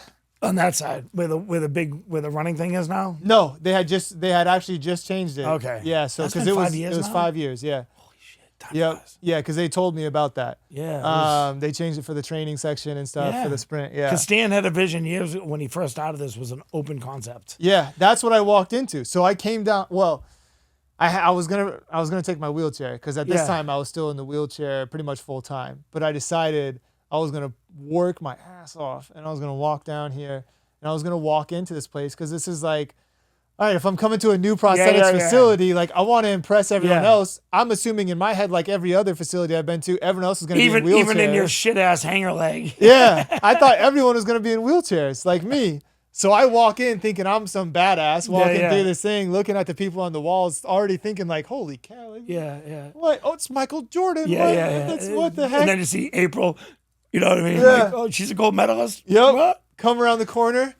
And you've got 30 different amputees in the room. Everyone's standing up, walking great, running down the back section, like working out in the back. There's a group of 5 or 6 amputees and Brad standing together, talking perfectly fine. Yeah. Right as I walk in at that pillar right there, and Brad turns around and comes and walks up to me, and I'm already almost in tears. Yeah. Like, what am I looking at? Yeah. Like, what is this, dude? This facility is. It's crazy. I tell people all the time. I talk to people and they're like, oh. Like, first thing I say to them, how long does it take to get a leg? Yeah. 3 to 5 months. I'm like, yeah, okay. All right, listen, give me 7 days of your life if you're in above the knee. 7 days. I just want 7 days of your life. That's it. Yep. If you don't like what we're doing 7 days, you only wasted 7 days, not 7 months or 10 years. Yeah. And they're like, what makes you so good? I said, bro, listen, I'm not going to explain it. If you don't want to come, you don't have to come. Stay where you're at. Ruin your life for 5, 6 more years. And then when your leg hurts all the time, call me then. I've had more people call me back within a month or 2 months and be like, you were right. I'm like, I told you. Give it a shot. And now some people that call me back because I won't help them now because I've helped more people came in. Yeah. You know what I mean? I'm like, hey, listen, reach out to me in 6 months. And I don't mean to be a dick about it, but I'm like, I already offered it to you. Yeah. And like, I know I sound cocky when I talk about it, but I bought 8,000 prosthetics, bro. I have 0 complaints. That's crazy. So to me, F you. If you don't want to come, like, don't go waste your life somewhere else. If you don't trust me. Then, it's like, if I didn't see it, bro, I wouldn't believe it. Yeah. Like if somebody said to me when I lost my leg, there's a company in Florida, Orlando, Florida, that can make your leg in 5 days. Yeah. I'd be like, shut up. Sometimes 3 days. Yeah. Well, you're walking in 2. Yeah. You're walking, you get, on Monday, you get fitted for your liner. Got the check socket with Monday afternoon, you're in a check socket. Yep. Monday afternoon, you might be standing up if everything feels good, you know what I mean? Yep. And then Tuesday you're walking. Yep. Wednesday you're definitely walking. You have your final leg product by Friday. Wednesday or Friday, Thursday. Thursday and Friday. Yeah. It's crazy. What they do here is insane. And then like when you go to these other these other prosthetic companies that you're in a 10 by 15 room. Yeah. And they walk in with their white coats on. Yeah. Hey doctor, go F yourself. You've been to school for 2 years. Yeah. You don't deserve a thing that says Prosthetist. Like, tell Stan to wear that. Oh no. Yeah. There's not a white coat in here. And people care a million times more than they do in those other places. Yep. You know what? The sad thing is, though, there is good prosthetists out there, but their hands are tied. Yeah. Because the companies like that, all they see is the bottom dollar. Yeah. Well, I still think there are some. So, like, I have nothing bad to say. I got very, very blessed and lucky to get my first leg because insurance wouldn't give me a leg because I was paralyzed. So they said there's no reason for me to have a prosthetic because every single doctors know everything that I have from physical therapy, from inpatient rehab, everything says that I cannot walk and I'm not supposed to walk either. And so insurance wouldn't approve me to get a leg for like 2.5 years or something. And so that first year at the end, I was like, what do I do? Because I need to start walking. Like, I don't care how my walking looks or what it is, how long I walk. Like, I just need to be walking. And so I got introduced to this guy, Greg Davidson, up in Washington State. And Davidson, he's incredible at what he does. He's a lot like Stan. A lot like Stan. That. Yep. And a lot smaller, right? It's just him and his brother. Yep. They're the only 2 people in the office. They're the only 2 people that work on everything. The smaller there is, the more they care. Yeah, they care a ton, but they don't have some of the tools and stuff that Stan has here to be able to help me like Stan has, right? But they're incredible for anyone else that's a normal amputation because they go above and beyond finding different ways to do the sockets to make it more comfortable. I was just a little bit more complicated because of the paralysis, right? But they were insane. The first time I walked in his office, which was the small little office, I sat down. He had the #1 prosthetist from Japan. The #1 prosthetist from Japan and his 2 business counterparts or whatever. Mm-hmm. They were sitting there following him around in the office. And they told me about it. Like, they are here to learn from Greg Davidson. because of the way that he develops his legs. Wow. So, and now I'm going to blank on it. He does something special with his legs, specifically for Paralympians and athletes and stuff. That's what drew me to him. And so they were learning from him. And this is from Japan, the two top prosthetists that were from, and they're about 20 million years ahead of us. Yeah, they're farther than us. Way farther than us. But they're in this little tiny office in Washington State learning from this guy, Greg Davidson. And so I sat there in the room and I watched them do their thing, and he was explaining to these guys, you know, like how he does it and how he builds it and develops this leg and yada, yada, yada. Comes over, meets me. We have a short conversation. Within 15 minutes, he's fitting me for a socket, doesn't care about insurance. And I left that first day with a C leg for free. I used that C leg. $15,000. Yep. Yeah, I used that C leg when I got married. I walked down the aisle live on television on TLC with 2+ million viewers. I did that on that C leg that he gave me for free. I learned how to walk on that C leg. Everything. The reason I am where I am today is because of that man giving me it for free. So there are some incredible ones out there for sure, but there's still no one like POA. See, but those are the kind of people that I want to help. Like, yeah, the foundation. Guys like that want to say, "Oh, I want that CNC machine. That's $500,000. Okay, we'll get it for you."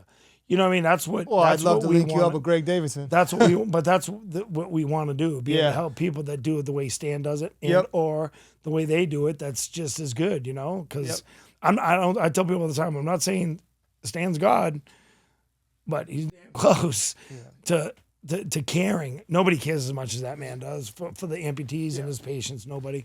The reason why there's no one like him is because of the combination of what he's done, the timing he did it, and how he built it up. He's one of a kind. Yep.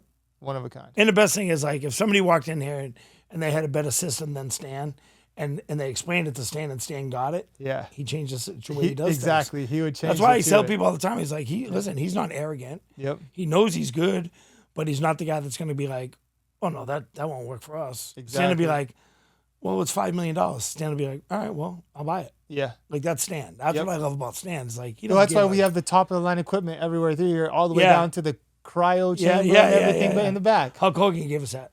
Really? Yeah. That's okay. That's I gotta say, man, that was a shame. The hyperbaric chamber? No, Hulk. No, the hyperbaric chamber. Yeah. That Hulk gave it to us. Oh, really? Yeah. So the hyper and the just the hyper. Oh, just the hyperbaric chamber came from Hulk.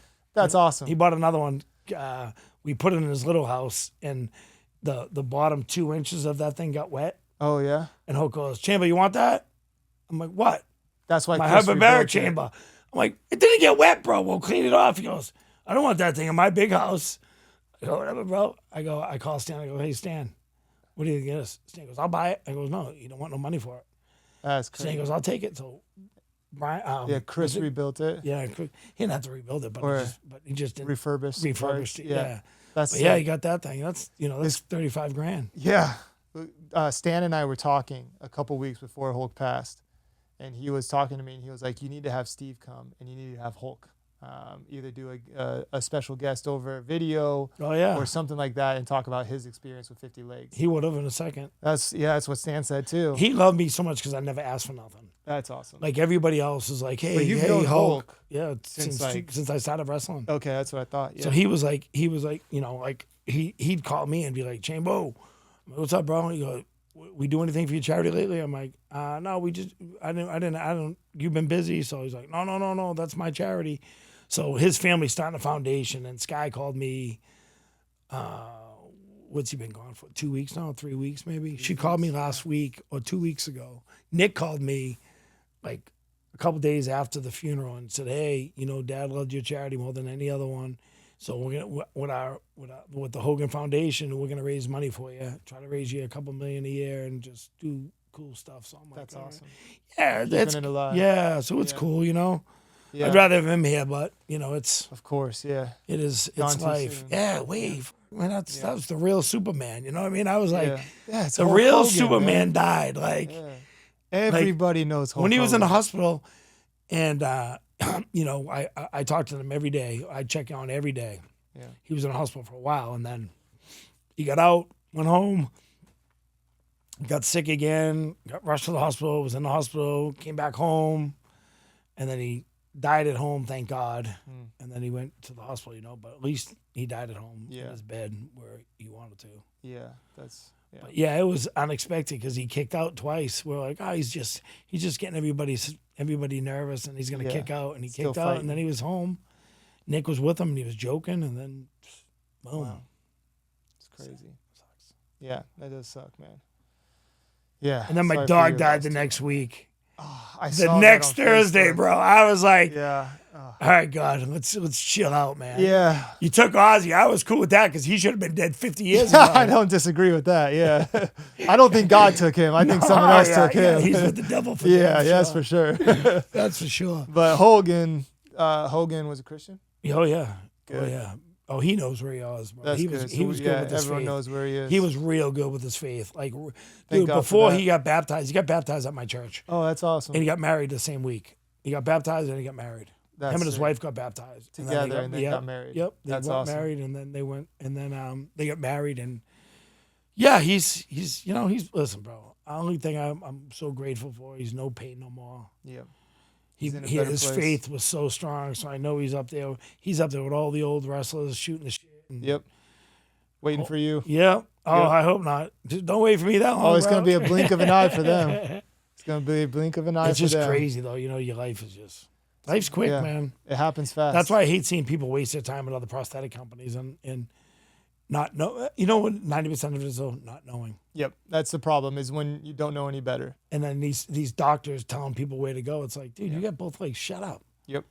Don't tell them to go They to don't know. Hanger. Yeah. They got there's plenty of there's companies in St. Pete. They all hate me Yeah. because they put pin systems. Let's put pin systems on you.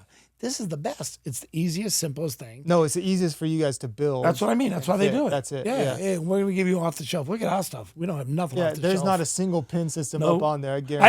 I asked. It's funny. It's funny you said that.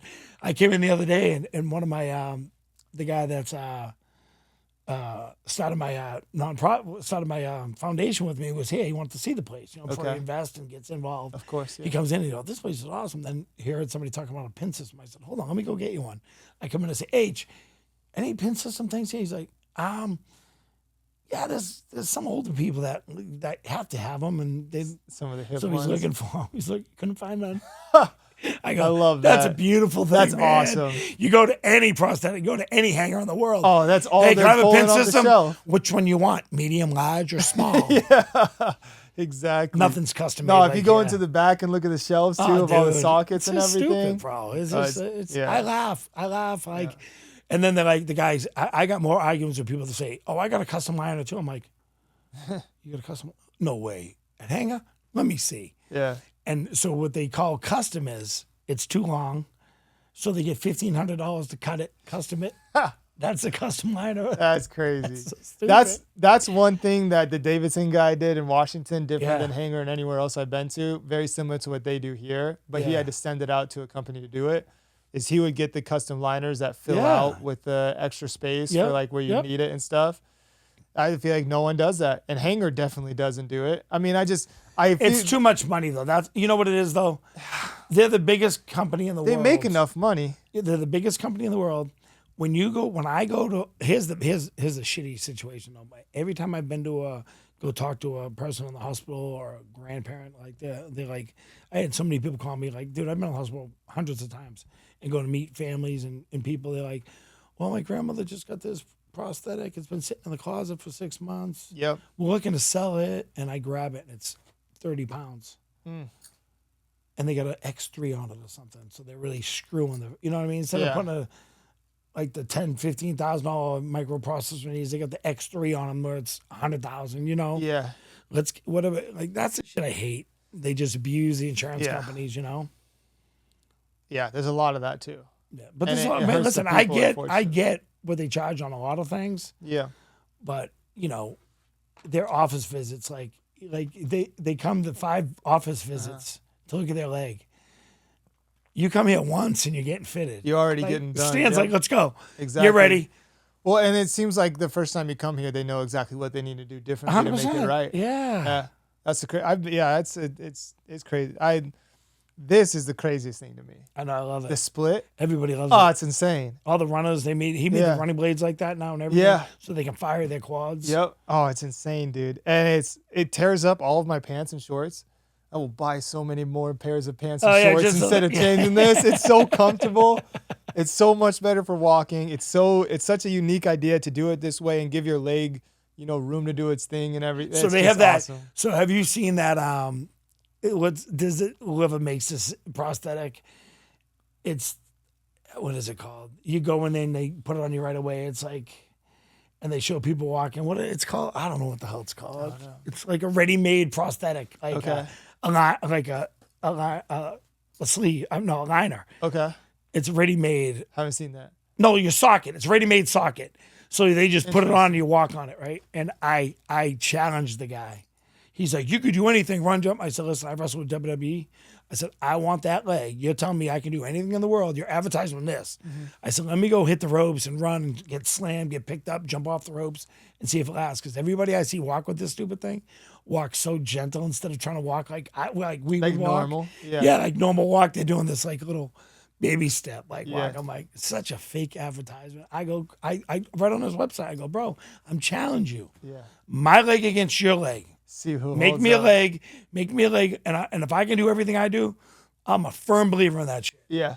But everybody I see walks on it walks so dainty because it ain't like it's ain't not, holding that shit together. No. To finish it out, I have one question for you that I ask everyone because we're at our time pretty much. And that would be when you dream at night, do you dream with your leg or with your prosthetic? You know the craziest thing, bro? I've never had a dream without my leg. I've always had my prosthetic. I've never had a dream with just my leg, with my leg alone, like wearing a leg. Having two legs. Never since it you know when I learned because I used to sleepwalk. Yeah. Okay. And that's scary when you have an amputation. It's the greatest thing in the world. Just fall straight to the ground. So I think then my head realized, all right, Jack, you don't have a leg no more. You can't sleepwalk. I did it one time. Got up and I took a step and I landed straight on my face. And ever since that, if I dream, my dreams are with the prosthetic leg. Oh my goodness. Yeah, no, I don't ever have a leg. Okay. Ever. Never once. That's weird. All my dreams, I have two legs. You know what I mean? Never once. That's interesting. Nope. Yeah, it's crazy. Now y'all are gonna start seeing it too. Everyone's got a different thing. Everyone does it or treats it differently. I always wanted that too, but I never asked anybody. I'm like, am I the only jackass that has don't have a real leg in his dreams? No, you're not, because it sounds like other people dream that way too. Yeah, it seems like it varies, but there's not like, I don't know. I need more test data to decide. Is it a mental thing or just if you lose it earlier in life or later in life, does it make a difference? Traumatized or not traumatized? Trauma? Yeah, exactly. But ours were both trauma, both motorcycle accidents. So, but you're very different than me when it comes to that, because I'll never dream with my prosthetic. Really, that's crazy. Yeah. It's always me. Yeah, there's always times like football or something. Like I have dreams of, like, even with football, I dreamed you have I had my leg. Yeah, that's crazy. All my dreams every night about football, I'm always two-legged, running, doing my normal thing. Really? Yep. Well, that was a good feeling, though. It is. Yeah, I hate waking up sometimes. Yeah, and I was just like, put me back to sleep. Yep. Yeah. Just give me 10 more minutes of that shit. Well, the bad part is I start every night out like that. I kind of try to control my dreams. I've done it since I was a kid. So I start every night out dreaming of what I want to do in the future, which was always football. Yeah, yeah. So I dream as a Florida Gator football player, dreaming of a football game. And that's how I fall asleep, is to that dream in my head. But then I'll wake up from pain within a couple hours every night. You still. Yeah. Because the THC only lasts for so long, and I'm not going to do it all throughout the night. So I'll wake up every couple hours, and then I'll kind of get back to sleep for a bit. But when I go back to sleep, then I have different dreams. You're deep sleep. Then. Yeah, and that's when sometimes the dreams get messy and stuff. But I always have my leg. That's crazy. Yeah, it's really weird. Yeah, never. But you're the second person today now that. Wait, Will said he dreams without his leg, right? Yeah. So that's. Will does? Yeah, 2 in a row. Yeah. He's a great kid. Will is a good guy. Yeah. I just bought him a running blade. Really? Yeah. That's awesome. I think you were the one that technically bought me my running leg. Yeah, probably. Because I gave up on for a little bit. Yeah. Because what happened was, what Will was, the VA denied him a running blade. Really? I said, what? So I'm like, nah, bro, that ain't gonna happen. What the heck? In my book. That's crazy. The VA denied that. I thought they're typically pretty good about that stuff when it comes to Not health. no more. That's a shame.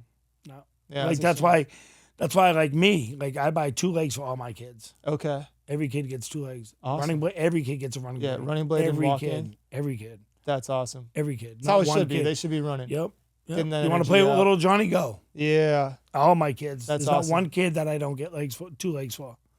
That's the difference between me and the other charities. Yeah, for sure. I make sure the kids get 2 legs. That's cool. You're setting them up for the future and what they want to do. Yeah, let them play sports. Mm-hmm. We all did. That's what saved my life. Yeah. Golf, if I didn't golf have, is doing it for me listen, right now. If I didn't have football, bro, guess where I'd be? Still in high school. Yeah. I'd be 53-year-old high school student. Hey, teach. Can't move up. We going for beers after? Yeah, it's golf for me now. That's my thing. I gotta try to make the Paralympics in something. I have to. I have Do to. you play seated For what? golf? No.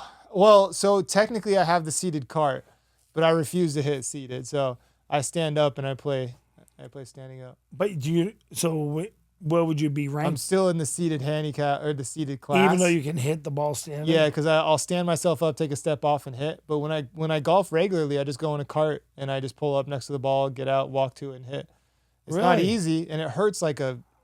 Yeah, I could But- imagine. Especially because so I fracture my spine when I golf because I have 5 degrees of rotation and bend left in my spine. Right. The rods. So you're not the brightest bulb on the circuit trying to do this, right? No, you should talk to Alex. Alex has been telling me for 5 years now to stop golfing, but it's the only sport I can play, so I'm not gonna stop ever. Good boy.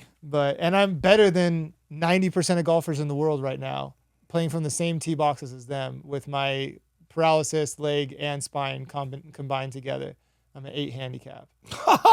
Yeah. Yeah. I'd hate you. I don't even like you It's anymore. a mental thing, bro. This guy sucks, bro. Hey, that's why I need some other sports to try. So Why? Because You're almost as good as Jordan. I know. Yeah, well, close. Not quite, but I'm getting there. You're pretty damn I've close. only been golfing technically for 2 years now. Yeah, well, he's since been the golfing since he accident, was so- 2. What is he, a 3 handicap? Yeah, well, he's had his legs since he was 15, 14, 15, something like that. And he's been golfing ever since then. So, yeah, I'm like 5 strokes behind him. But we'll see. Paralyzed. I'm trying. I'd hate you. I'm trying to get better. I'd be throwing golf clubs at your ass. That's what. Why do you think I like sports, bro? I'd be like, duck. I will duck and then I'll hit the ball and That's great, bro. No, I'm a little bit of a natural athlete, and that's where I think God gave me my ability to share His word and stuff like that, and what He can do for me is what He 100%. gave me with my athletic I ability. can tell you're an athlete. You know how you see somebody throw punches like when I Oh box? yeah, you already know. As soon as I already someone see people goes- that can't throw punches and you see them go, Yeah. and they throw a ball. I just seen how you yeah, went the like this, how your wrist went with a basketball. So Yeah, I knew you gotta have the. I knew you flick of the could. I knew you wrist. could throw. Yeah, man. Sports is everything to me. So my next step, I was talking to Will about it earlier, is I want to try seated volleyball again because I tried it. I did it. Did you? I did. How was it? It was awesome. I went with a couple of the kids I get legs for at the Junior National Paralympics. Okay. So one of them was there, and she's like, Uncle Steve, come on, sit down. And nobody was there to help her just at first. So I get in Okay. there, and I'm like, I'll try it. And then I'm start sweating like a big fat dog. I'm like, that man, you got to. It's hard. It's pretty funny though, man. It's hard, but it's fun. It's definitely fun, but you got to get. There's some kids there that slide so fast. Yeah. Yep. Like a couple of the Symes. Yeah. You know, like I did it with the team captain for the U.S. team. No way. Yeah, he lives in Washington State. Was he good? Yeah, very That's good. stupid. And it sucked for me because this was 2 years after the accident. I didn't have much balance because of core strength and the paralysis and stuff. And so I was doing all right. I played volleyball for a very long. I was very good at volleyball before the accident. And so I stepped right in, and he was like, "Yeah, bro." But the problem was I couldn't do it sitting on the ground because I don't have any meat on my butt. I just have 2 bones. And so the bouncing and stuff jarring my spine. Oh shit. Oh, it was so bad I couldn't do it. And so now that I'm almost 10 years past the accident, I got to try it again. And I got to try it with some pads or something underneath. Yeah. Because I would be deadly at sit-down volleyball. Oh, but I'd dude. also be deadly anything involving a wheelchair and speed. Have you ever tried basketball? I won't do wheelchair basketball. That's one thing I can't do. because of my spine. Oh, that's Yeah, and they too play much. like hockey players. Yeah, too much. I didn't think of that. Track, that. anything track related with a wheelchair, as soon as I get the opportunity to either A, afford to get a track wheelchair, or B, the opportunity to go out and practice or try with them, I guarantee I'm going to be one of the best out there, if not the best. I can guarantee it. Wheelchair, really? Yeah, I'm very good on a wheelchair because I spent 7 years on it, and I did 7 years trying to act like a normal kid. So I was pushing as fast as possible everywhere I went. I met some people that donate those The wheelchairs, the wheelchairs? badass ones, like the $5,000-$6,000 ones. Really? Is that what you're talking about? One of those? Yeah, the the long speed ones? wheelchair with the long. Let me look through my. It'll take me a couple days because I got some. No rush. messages. I mean, it's been 10 years. But this guy for sure told me that anything I wanted for any of my people. Really? Yeah, for sure. Brother, I'd be very interested in that. Because I tell you, I have to make it to the Paralympics. If I can't be a professional athlete anymore because this happened, I have to make it to the Paralympics. That'd be bad. God put me here to do sports. That'd be great. So, yeah. First year he makes it to the Paralympics, he'll be hated by everybody. Bro, everyone's going to hate me. But the thing is, too, dude, no one's going to be the combination of injuries that I have. I'll be the worst off. Nobody. You know what's great about that, though, bro? I'm the most hated person in the amputee world. Yeah? By prosthetists. That's not a bad thing. By prosthetists. They all hate me. Maybe I remember. I I do. Bro, listen, here's the last one. Here's the best one, and then I'll stop talking. I was in St. Pete Hospital. Yeah. And there's a company in St. Pete, right? And they wear, they come in with their polo shirts, like yours, like, oh, preppy looking, like that. They got the name of the shirt. I walk in with a 50 leg shirt, shorts. And the guy looked at me, literally looked me in the eyes, and he goes, just like this, he goes, where you going? I go, I'll see a kid that just lost a leg. He wanted to talk to me. And I didn't even notice his shirt yet. Mm-hmm. And he goes, oh, looks like we lost another one. Knew right away. That's awesome. And then, I go, oh, are you guys going there to feed him the bullshit, how great you guys are, and how you do the same thing that we all do in your pin system? The kid was a BK. He actually comes here now. His name's Chicago Kid. Okay. I just bought him a ticket with my own money. He was doing he's a bike. Oh my God, he's a bicyclist guy. He's going to be the first one in the Paralympics with a bicycle with no legs. Really? Yeah. Oh, that's sick. Something like that. Or whatever. That's awesome. I just bought him a ticket. I paid for it. $1,200. I just bought him a ticket to go to Barcelona or something. He's going to wherever he's going now. Yeah. He called me. He's like, he's from Chicago. I went and go. It's funny. That's who it was. That's funny. I remember that. And that just happened this week. I bought him a ticket. So he calls me. He's like, yo, Derek. His name's Derek. I got Derek from Chicago. Okay. So he goes, hey. I go, what's up? He goes, how's it going? He goes, man, I hate to ask. You've done so much for me. He goes, but I'm trying to get, is there anything? I'm like, yeah, well, the charity raises funds for that. And he goes, well, I need the ticket right away. So I'm like, well, I can't get the charity to buy it right away. I have to go through a thing. And he's like, all right. Well, that's all right. I'll do it maybe again. I go, no. I gave my credit card number. I go, here, go buy it. That's awesome. $1,200. I was like, I don't give a shit. That's cool, man. Hey, and he was so happy. I don't got to it. give it to someone else. Well, now you don't. I give it away to everybody. I need my own. I need a fund for me. But no, he.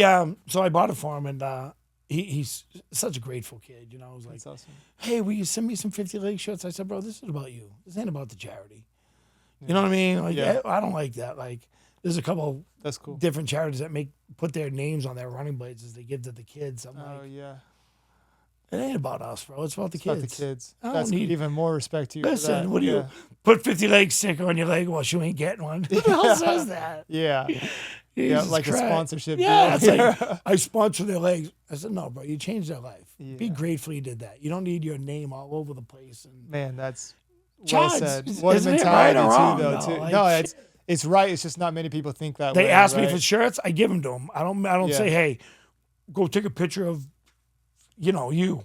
Yeah, I'm eventually going to need to get one from you, too. I'll send you a bunch, bro. Oh, absolutely. All right, so we're at an hour 45 minutes, Steve. I hope to have you back on here in the near future as we talk about what you're doing in the next. I also would love to get connected with some of the people that you work with, the 50 legs kids that you work with and give legs to, whether it means you coming on with them, right, and making them comfortable to come on here and do it, stuff like this, or getting connected to bring some of them on to share their stories would be awesome, man. They're great. 8,000 people.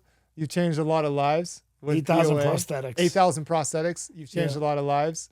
with POA. So I'd love to share more of those stories, but thank you for coming on. And the kids are great yours. too, bro. You know what's great about them? They just say everything true. I love that. That's why I love having just kids. Blunt. Yeah, they're like, he's crazy. One of the kids calls me crazy. She goes, Uncle, he's really crazy, huh? I'm like, a little bit. A little bit. That's okay. Crazy is good. We're glad to have you on, man. I love Thank you, bro. again. From the bottom of my heart, bro. Absolutely. And you inspire me, bro. Like I always say, thank you, bro. Same to you. It takes me a lot to be like, wow, that's inspiring. But when you walk through the door, the first time I ever seen you, I asked him, what happened to that kid? He goes, he's paralyzed, told he never walk again. I go, well, he's doing pretty good for a paralyzed kid that's never supposed to walk again. Thanks, man. So keep doing you. And still getting better because of them. And I'm going to trip you on the golf course so I can beat you. Good luck, man. All right, bro. God bless you guys. We're going to take you on a golf course, though. God bless. Thank you guys for watching. Please like, subscribe, share. If you don't have someone to talk to or you're not talking to anyone but you're struggling, please make sure to find someone to talk to, family, friends, whoever it is. Don't keep it all bottled up inside. Everyone needs someone to talk to. Thank you all. That's for sure. Yep, absolutely. God bless. God bless. See you for the next one. All right. Nice. 19 seconds. Nice catch.